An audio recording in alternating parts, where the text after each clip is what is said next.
Welcome to episode 234 of the Brainy Business, Understanding the Psychology of Why People Buy. Today's episode is called, What is Value? Ready? Let's get started.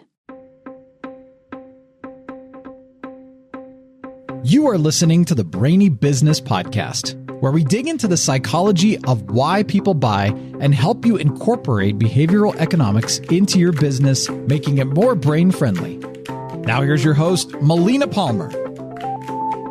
Hello, everyone. My name is Melina Palmer, and I want to welcome you to the Brainy Business Podcast. Today's episode is all about value, what it is, what it isn't, and why it matters for businesses. Value is something you hear about a lot, but it isn't necessarily something that we intuitively get or what drives our motivation to buy things. In today's episode, which originally aired as number 8 of the podcast way back in August 2018, I talk about the difference between value, price, worth, and cost, and how they all matter in business. There are personal examples like buying weird things on eBay or paying a ridiculous amount for a grilled cheese sandwich. Seriously, I want you to think right now about the most you would ever be willing to pay or what you think someone should be willing to pay for grilled cheese, and then see what you think when the number is revealed later on in the episode. I chose this episode for you today for a couple of reasons. First, because Leigh Caldwell, the guest on Friday's episode, wrote a book called The Psychology of Price, which of course brings value to the table. Whenever we talk about price, value is a key aspect. Also, in the episode this coming Friday, featuring Tessa Misiaszek, co-author of Branding That Means Business, she talks a lot about value and values and what they mean in an organization and for its employees. That got me thinking about this episode. It's one I really love, but don't end up talking about all that much. So it felt like it would be fun to bring it back to the forefront for a little moment in the sun. So as you listen today, think about the value you create in your work. Of course, there's the obvious in your products and services, though the way we struggle with setting prices and understanding the value created for others with the work we provide shows that while this is an intuitively obvious connection point, it isn't often obvious to know those numbers. And I also want you to be thinking about the less obvious side of value for your employees and teams working within your business. What are your values as a company, and how is that different from the value you create? How can your values be informing value, and how does that tie into worth, both of the organization and the self-worth of everyone that's involved with the company? This will set you up for a very interesting listening experience when you tune in for Friday's conversation with Tessa in episode 235. And of course, don't forget about the show notes for the episode with links to related past episodes and books like those from Leigh and Tessa, which I've already mentioned, as well as lots of other great content that didn't have episodes when this one first aired back as episode 8 of the podcast. Those notes are found within the app you're listening to and at thebrainybusiness.com/234. And that gets us to the theme of this episode. What is value anyway? We use the term all the time, but do you really know what it means? Where does value come from, and who decides value? Before we dig too deep into this topic, we need to talk about definitions.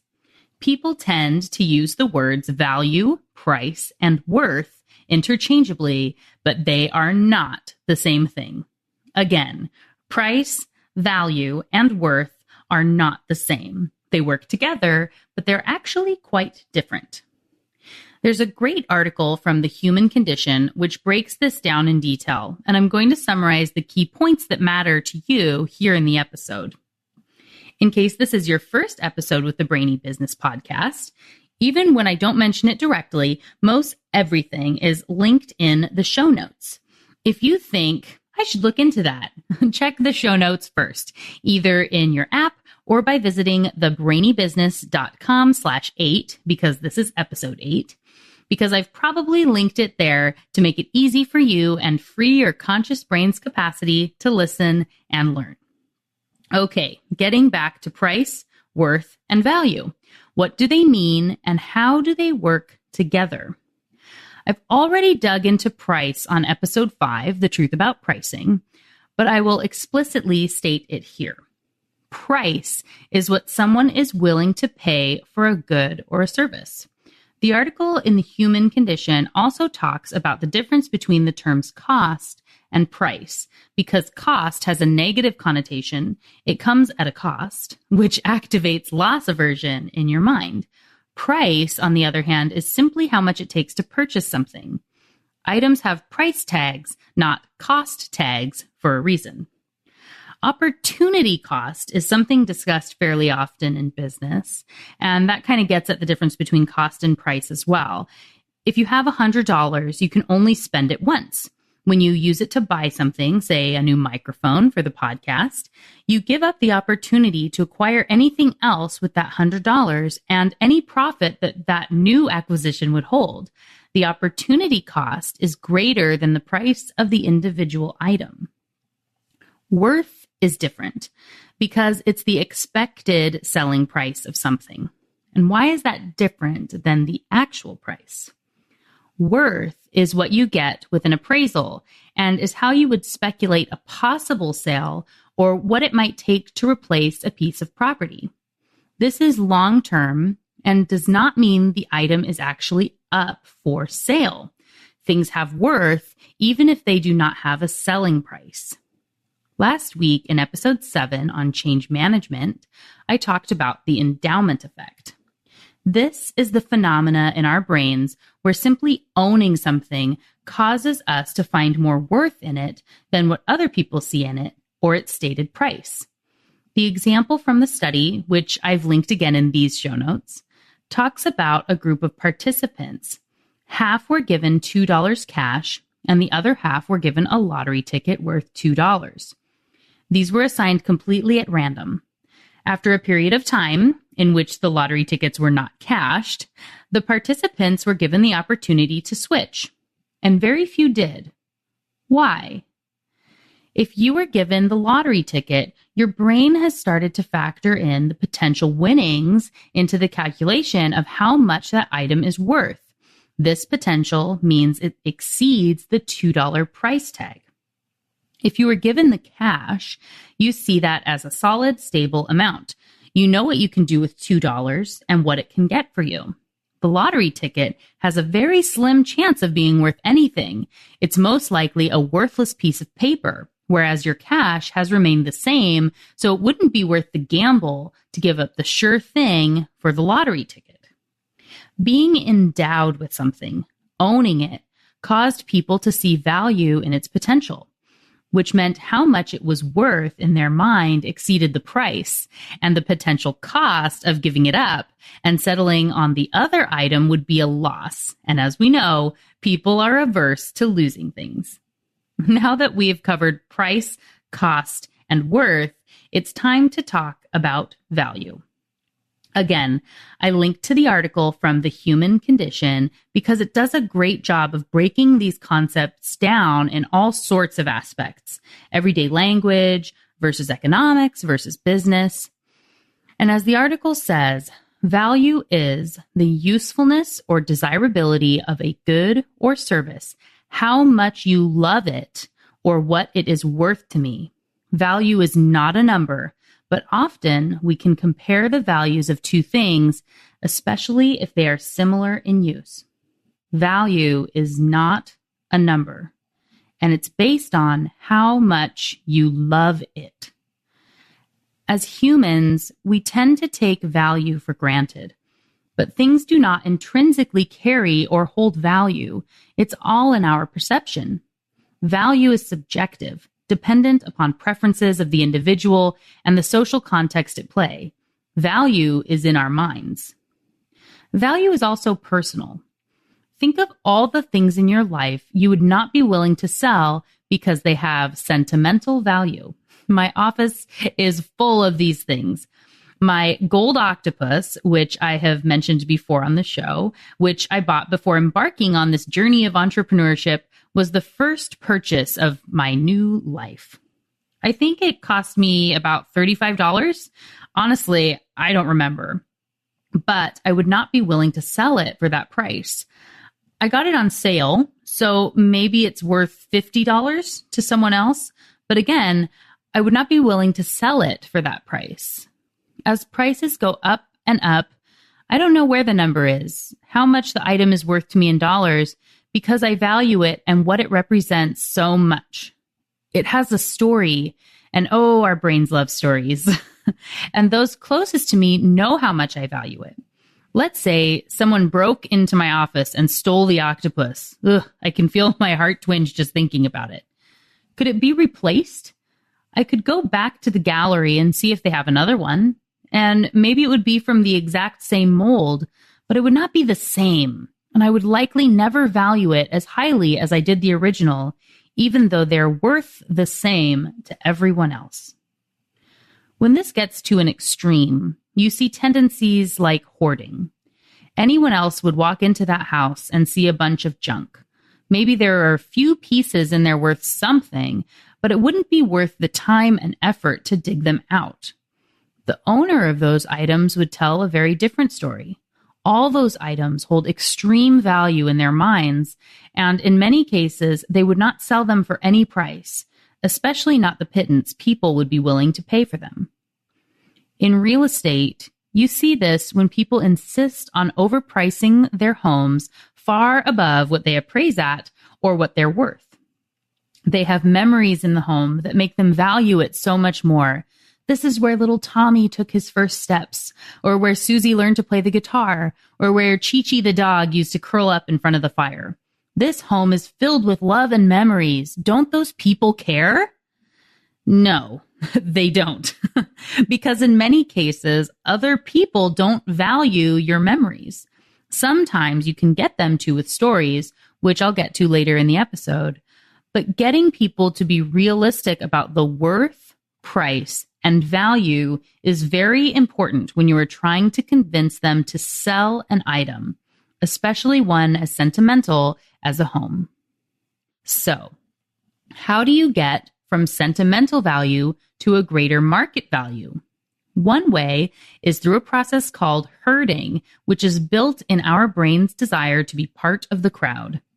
To create a market for something, someone needs to say an item has worth and get everyone else to buy in to create the price people will be willing to pay. Why does herding occur, and what does it have to do with value? Herding is one of those concepts that is rooted in our mindset as a species, and in reality, our inhabitants on this planet, because many species, including fish, sheep, and wasps, to name a few, exhibit this behavior as well. Herding is something that keeps species alive. And while it would be nice to think this is motivated by a power in numbers aspect, it actually has more selfish roots: individual protection. If you are in the center of a group, you are less likely to be eaten by a predator.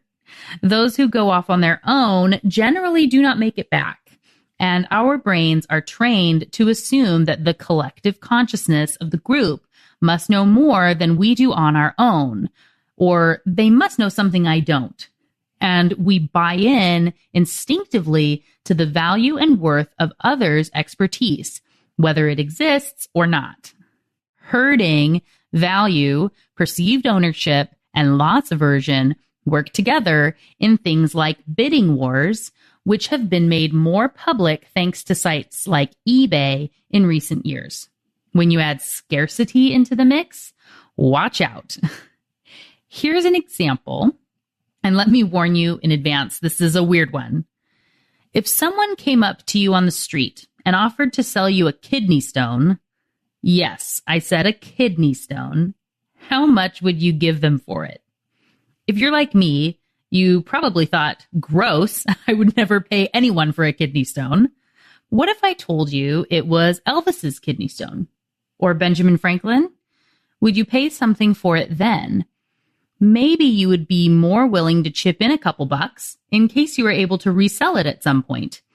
And I'm somewhat regretful to say this is not purely hypothetical. Someone actually bought William Shatner's kidney stone on eBay for $75,000 back in 2006. Why does that have any value at all? Who would possibly want that? Clearly, a lot of people, because it had to bid its way up to that point. And this is how herding, loss aversion, scarcity works.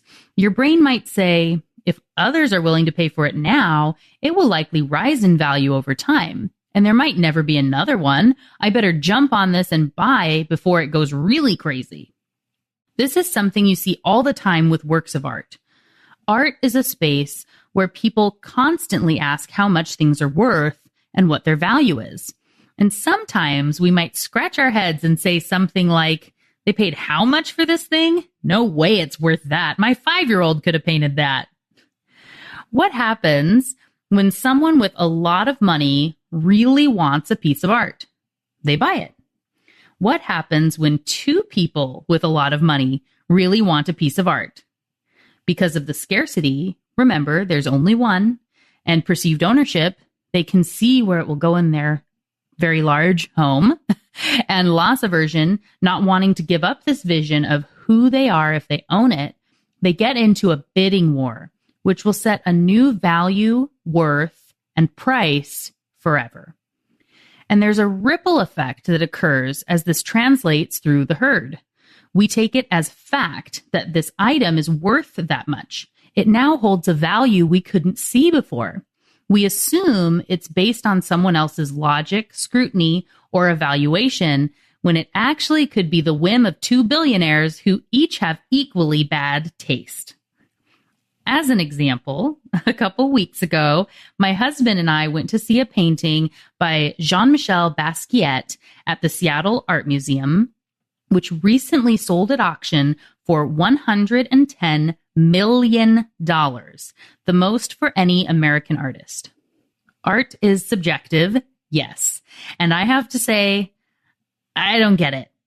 I find the painting to be weird at best, and I have no idea why anyone would have paid that much for it. I've shared a picture of us with the painting on social media. Go check it out, the Brainy Biz, and let me know if you see the value and think it's worth the price someone paid for it. Again, $110 million. Here's the thing. Basquiat will never be the same. American art will never be the same. Graffiti style art will never be the same. The herd will catch on, and people assume this is a new value in painting. Basquiat is a name I had never heard of before. Most probably hadn't. But now he holds a record. He has more value as an artist, and the price of all his other works will likely increase. And as a note, as he has passed away, there aren't more that can come about, so there is a lot of scarcity that is placed here on the art. To prove my point that it only takes a few people to raise the price like this, here are some interesting points from an article I have shared in the show notes about the sale of the painting. The man who bought it, Yusaku Maezawa, said, when I first encountered this painting, I was struck with so much excitement and gratitude for my love of art. I wanted to share that experience with as many people as possible. Nothing about it stated value or worth or the price before. He wanted it and had a dream for it and had to have it. When it went up for auction, there were 4 contenders for the painting, and the bidding started at $57 million. As a side note, 4 other works from Basquiat were sold at that same auction, ranging in price from $1.2 million to $6 million. Why were those priced so low? Or perhaps the better question, why was the one painting's initial price so high? The quote from the chairman at Sotheby's Europe said, "It really shows the strength of the market as well as a very determined group of buyers." The people of Sotheby's know how to start a bidding war because it's valuable for their business in both the short term, as they make a percentage of the bid, and in the long run, because it increases the overall value of art. Getting interested parties to raise the visibility of Basquiat, the artist, is good for Sotheby's. Consider the buyers of the other 4 Basquiats that day. Their investments have probably already increased in value, even though nothing about those paintings has changed at all. Why is that? This is where it all comes together and how this can be replicated in your business. This is the power of a brand. Brands are what give companies value, or in this case, artists. Basquiat is now a brand, and all of his paintings are tied and associated with that brand. Brands give you loyal followers, which create herds.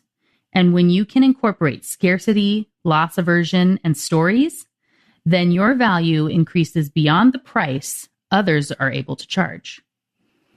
Why do brands matter? Anyone who knows me knows I could talk about this forever, but I will do a small summary here.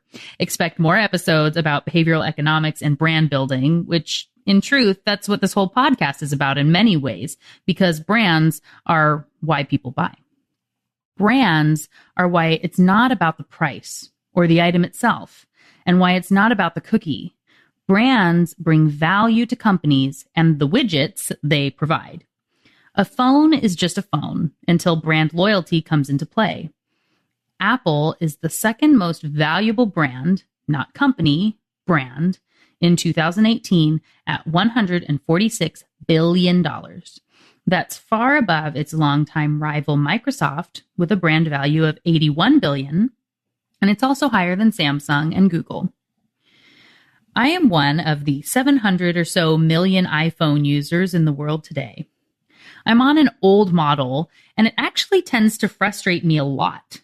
It can be slow, and I know I don't have all the best features, but I don't hold that against iPhones in general, or Apple. I know it's because I'm living with my old version.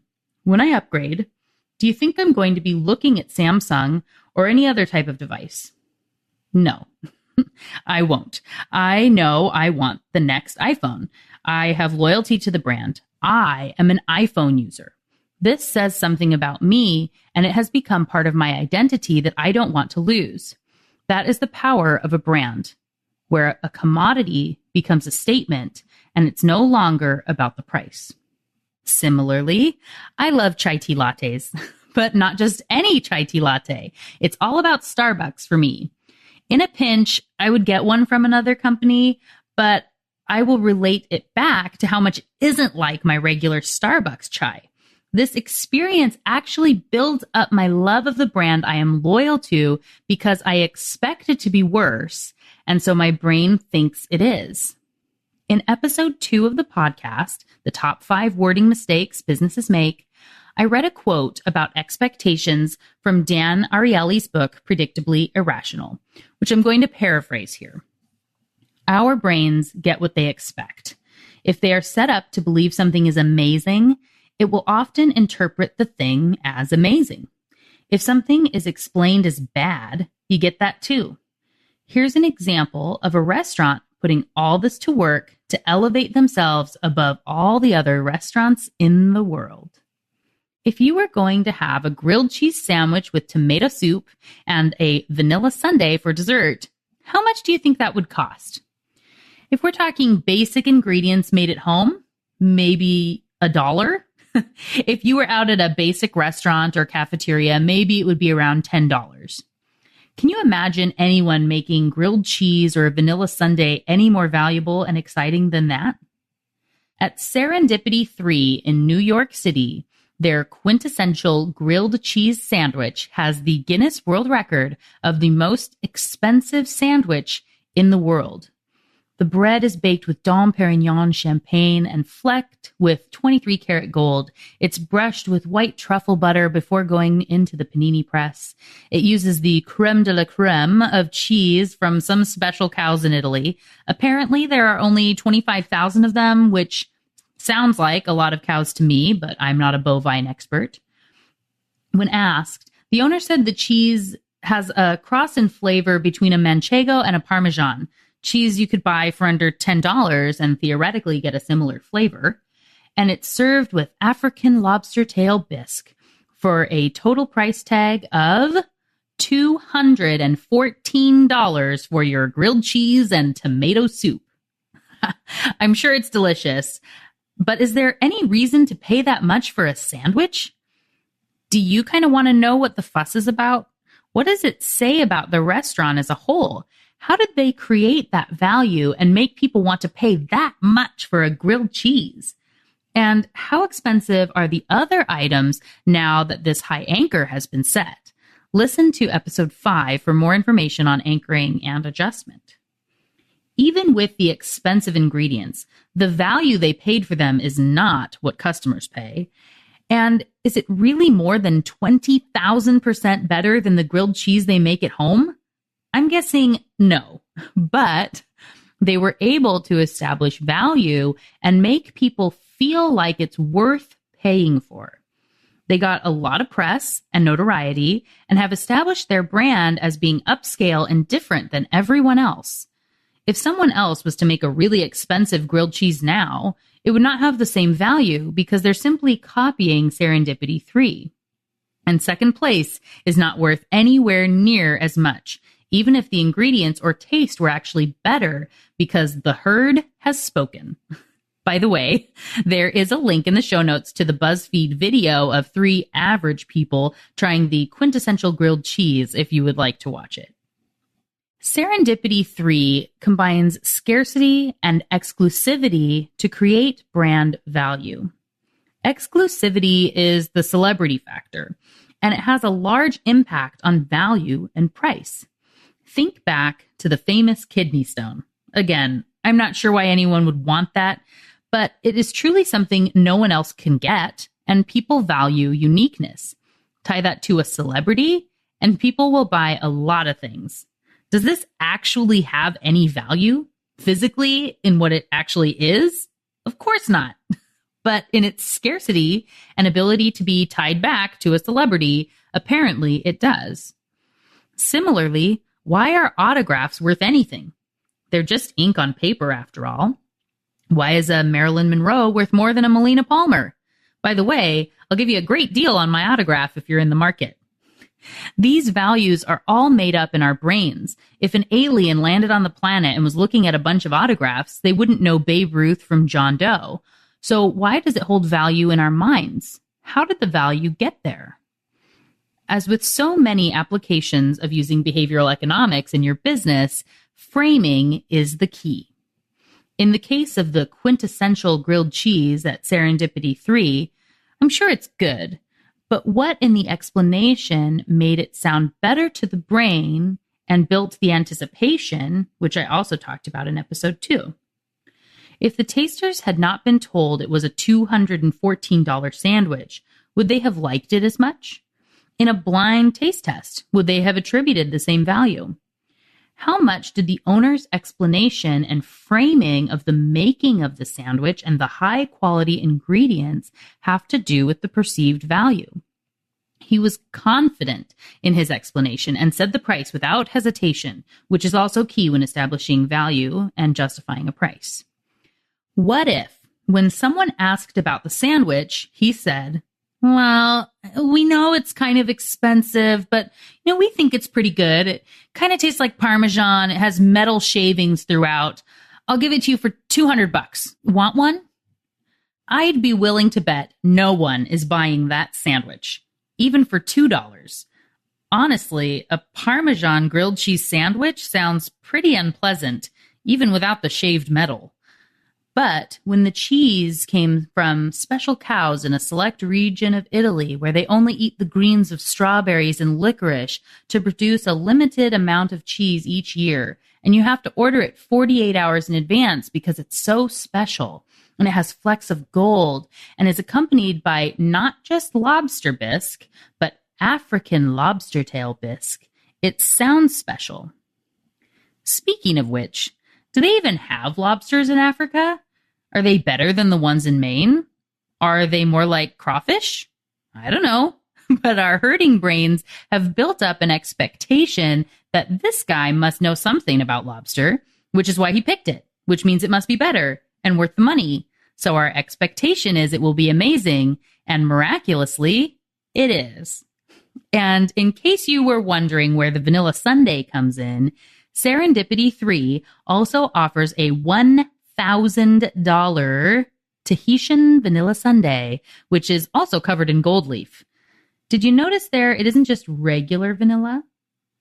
Personally, I don't know what gold tastes like, but apparently putting it on food is a ticket to attention, media coverage, and high price tags for basic meals. Because it has been used in currencies and we know the history of gold, we expect the meal now must be worth the exorbitant price tag. And we will want to be able to tell the story to brag about that time we ate a grilled cheese sandwich flaked with gold leaf because, like the chai tea latte or iPhone, it says something about who we are. And our brains love stories. They help people remember concepts more than bullet points or features or anything like that, which is why my podcast episodes or videos or live presentations are filled with them. Stories are memorable. Stories make brands. Speaking of which, let me tell you another story about how someone created value out of thin air, and a lot of it. Have you ever heard of Tahitian black pearls? They cost much more than white pearls, about 10 times more according to my research, and people say it's because it takes a special black-lipped oyster in a special part of French Polynesia to create these little beauties. As you know from scarcity, less available should equal the ability to demand a higher price, which justifies the tag. But it wasn't always that way.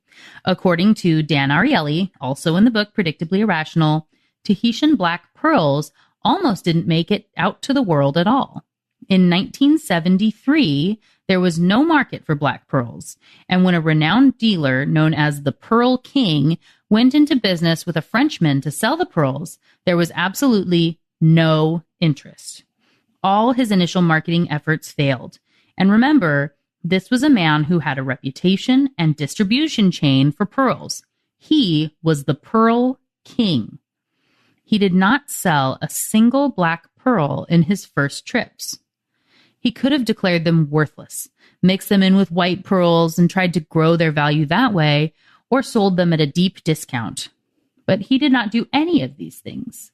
Instead, he waited a full year, during which time they collected the best of the black pearls and brought a strand to his friend Harry Winston.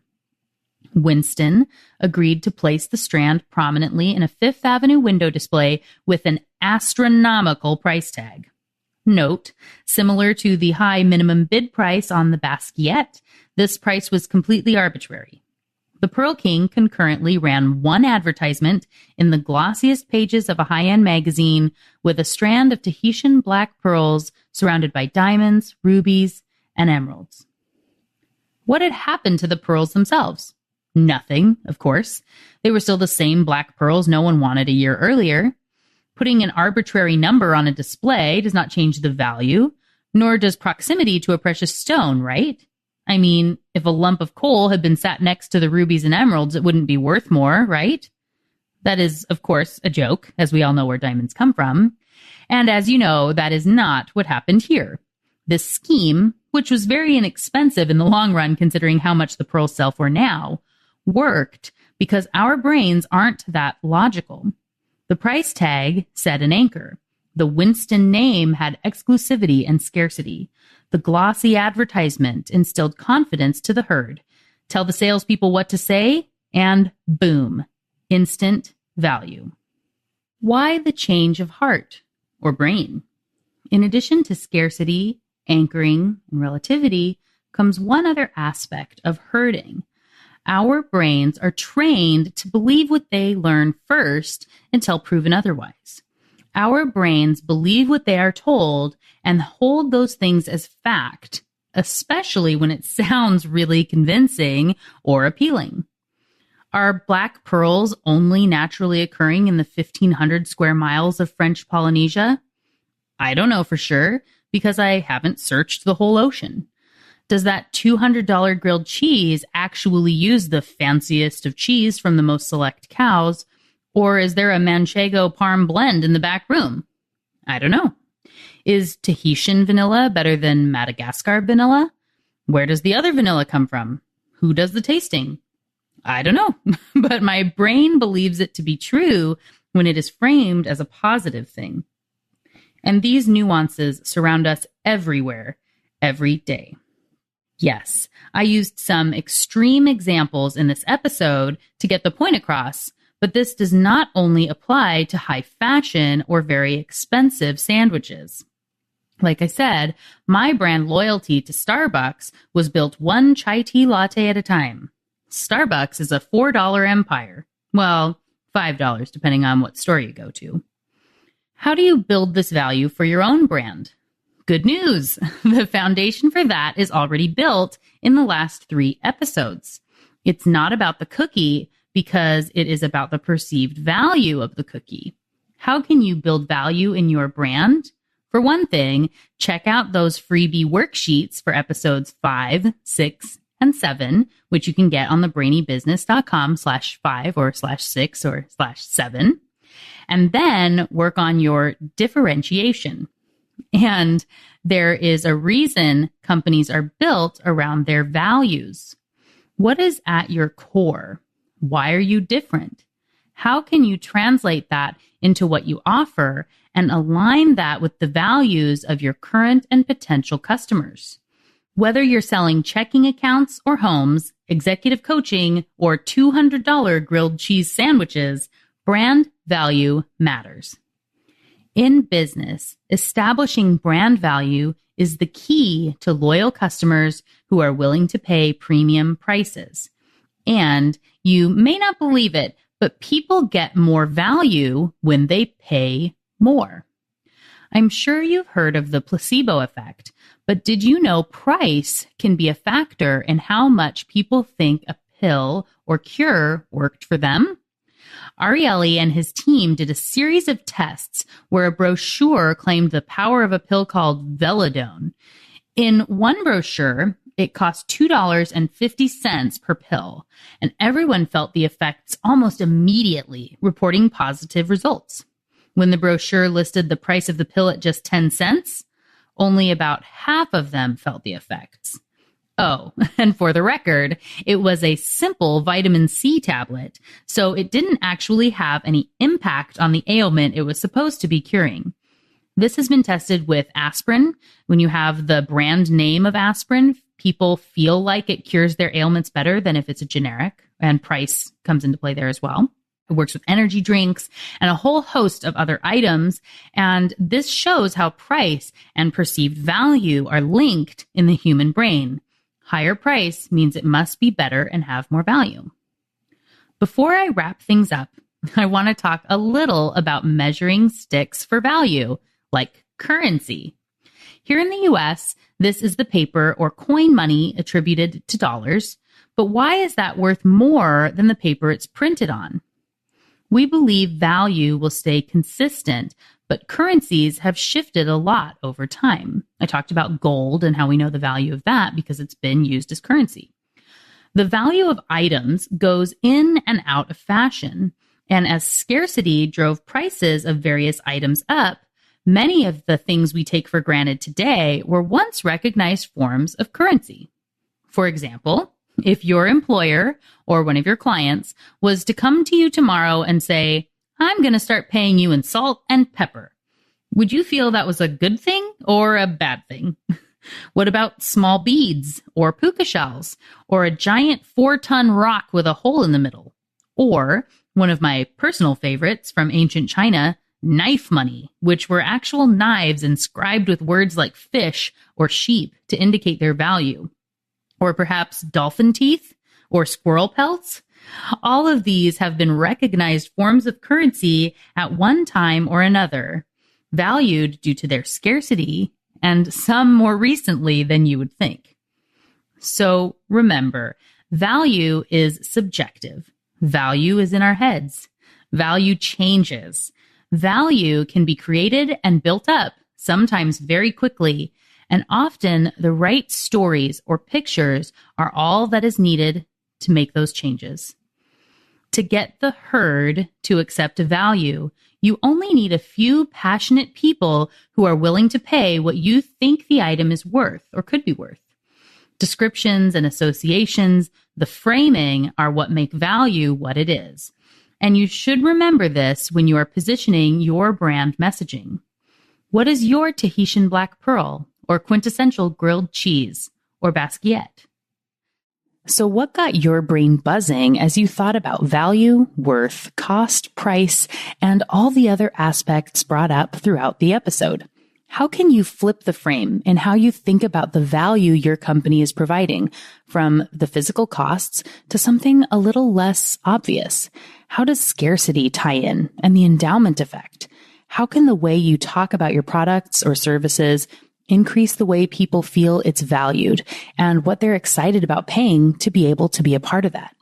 And remember to think about an aspect that wasn't really mentioned in the original episode, but that leads into this coming Friday's conversation with Tessa Misiaszek, number 235, about the difference between values and value and how they work together to help a business and its teams to do great things.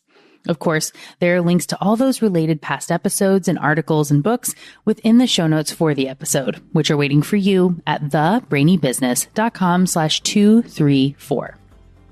And just like that, episode 234 on value is done. Join me Friday for a brand new episode with Tessa Misiaszek, co-author of Branding That Means Business. It's going to be a lot of fun. You don't want to miss it. Until then, thanks again for listening and learning with me. And remember to be thoughtful. Thank you for listening to the Brainy Business Podcast. Melina offers virtual strategy sessions, workshops, and other services to help businesses be more brain-friendly. For more free resources, visit thebrainybusiness.com.